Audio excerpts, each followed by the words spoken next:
Well, if you're seeking compensation or a refund after a negative flying experience, be prepared to wait. The Canadian Transportation Agency says the backlog of air passenger complaints has hit a brand new high. CTV's Annie Bergeron-Oliver has that story.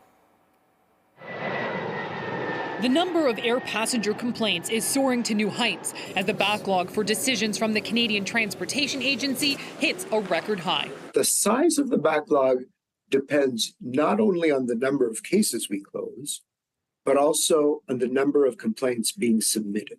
And the number of complaints being submitted continues to be very high.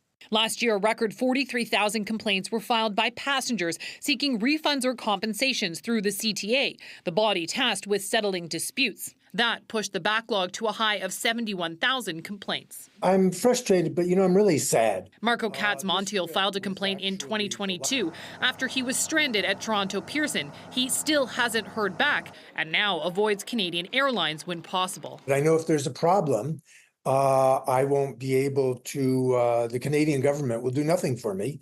If I have a problem with KLM, I can go to the European Union and they enforce regulations. Passenger advocates call the European model the gold standard, saying it's simpler than Canada's system and puts a greater onus on airlines to pay up. We recommend passengers to avoid dealing with the Canadian Transportation Agency because of concerns about its impartiality and independence. The CTA says it is independent and with the help of recent regulatory changes is processing cases faster than ever before.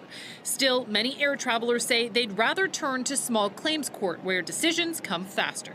It's a very, very different process. At least you hear the conversation, of the defendant. The CTA says clearing the backlog is a priority, with a record of more than 12,500 complaints resolved since the end of September. Annie Bergeron-Oliver, CTV News.